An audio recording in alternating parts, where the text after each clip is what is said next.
수요 성경 공부 시간입니다. 오늘은 아모스 7장 10절에서 17절 말씀입니다.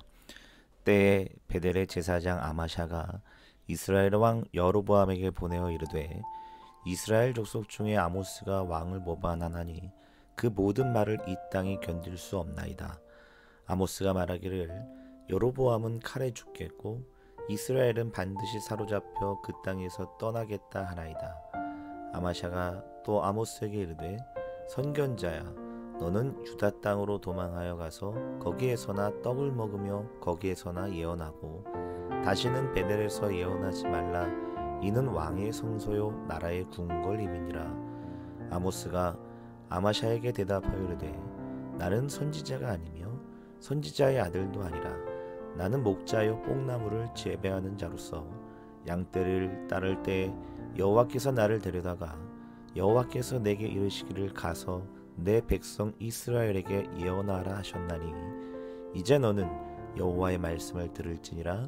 내가 이르기를 이스라엘에 대하여 예언하지 말며 이삭의 집을 향하여 경고하지 말라 하므로 여호와께서 이와 같이 말씀하시기를 내 아내는 성 가운데서 창녀가 될 것이요 내 자녀들은 칼에 엎드러지며 내 땅은 측량하여 나누어질 것이며 너는 더러운 땅에서 죽을 것이요 이스라엘은 반드시 사로잡혀 그의 땅에서 떠나리라 하셨느니라. 아멘. 본문에는 아마샤라는 사람이 등장합니다. 그는 베델의 제사장이었고 여로보암 왕에게 자문할 정도로 꽤 권력이 있었던 인물로 여겨집니다. 당시의 베델은 북이스라엘에서는 가장 유명한 성소 중 하나였습니다. 솔로몬 이후에 나라가 둘로 갈라지자 남유다에 속한 종교 중심지였던 예루살렘을 대체할 만한 곳을 찾아야 했고 북이스라엘은 베델과 단에 성소를 만들었습니다. 그리고 예루살렘에 안치되어 있는 법궤를 대신할 만한 성물을 만들어야 했는데 그것이 바로 황금 송아지였던 것입니다. 그러니 베델은 당시의 이스라엘에서는 가장 유명한 성소로서 막강한 기득권을 가지고 있었던 아마샤는 사회를 혼란하게 하고 자신의 기득권에 위협을 주었던 아모스 선지자의 외침이 눈에 가시처럼 느껴졌을 것입니다. 예수님 당시에도 이 땅에 좋은 소식을 가지고 오신 예수님을 가장 극심하게 반대했던 사람들은 당시에 기득권을 쥐고 있었던 종교 지도자들이었습니다. 그리고 그들은 예수님을 로마 정부에 반역하는 정치범으로 기소하여 결국 십자가에 못 박아 죽도록 했던 것이었습니다. 본문에서도 베델의 제사장이었던 아마샤는 아모스 선지자를 정치범으로 몰아붙이고 있습니다. 사회를 혼란하게 하고 왕을 모반한다는 이유에서였습니다. 하지만 그 속내에서는 자신의 기득권을 뒤흔드는 아모스 선지자의 외침이 매우 불편했던 것입니다. 이제 12절부터는 당시에 하나님을 대변한다는 종교 지도자였던 제사장 아마샤와 하나님의 부름을 받고 북이스라엘의 심판을 선포했던 아모스 선지자와의 대결이 나타나고 있습니다. 아마샤는 아모스를 향해 내가 속한 유다 땅으로 가서 선지자 역할을 하며 예언 활동을 하라고 이야기합니다. 베델에서는 하지 말라고 경고하고 있는데 그 이유는 베델은 왕의 성소이자 나라의 궁궐이기 때문이라는 것입니다. 여기에서는 아마샤의 발언에 두 가지 문제가 있습니다.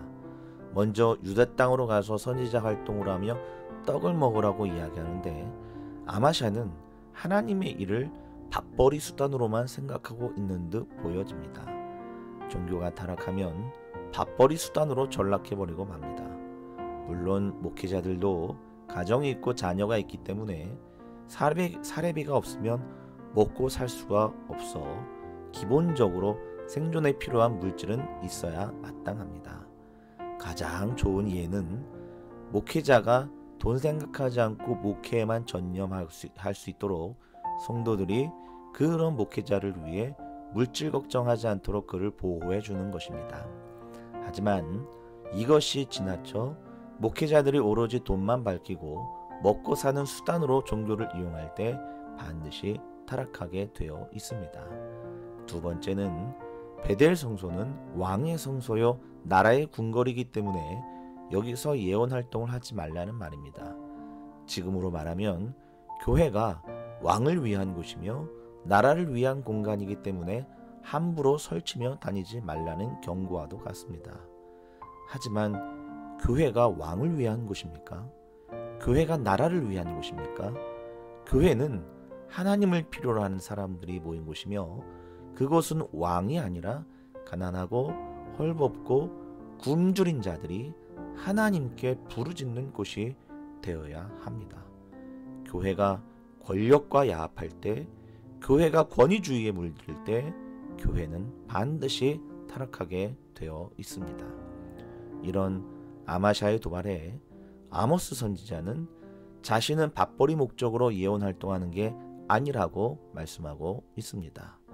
아모스는 학자들에 의하면 대단히 커다란 뽕나무 농장을 운영하고 있었으며 양떼를 돌보는 목축업을 한 부유한 사람으로 알려졌다고 합니다. 그는 굳이 밥벌이 하지 않아도 되는데 자신을 하나님께서 부르셨기 때문에 부득이하게 예언 활동을 하는 것이라고 선포하고 있는 것입니다. 그리고 하나님의 예언 활동을 방해한 아마샤, 그는 권력과 야합하여 공의와 정의를 뭉갰기에 하나님의 심판을 피할 수 없을 것이라고 강력하게 경고하고 있습니다. 지금 한국교회는 하나님의 심판대 앞에 놓여 있습니다. 우리에게는 어떤 교회가 또는 어떤 목회자가 하나님의 사람이며 참 예언자인지를 판가름할 수 있는 영적인 눈이 열려야 합니다. 우리 함께 기도하겠습니다. 하나님 아버지, 참으로 혼탁한 시대를 살고 있습니다. 모두가 다 하나님의 대언자라고 선포하는 시대에 누가 참 하나님의 사람이며 누가 하나님의 대리자인지 분간할 수 없습니다. 우리에게 영적인 눈을 열어주셔서 하나님의 참 대리인이 누구인지, 참 목자가 누구이며 참 교회가 어떤 곳인지 알 수 있는 눈을 열어 주옵소서. 예수님의 거룩하신 이름으로 간절히 기도하옵나이다. 아멘.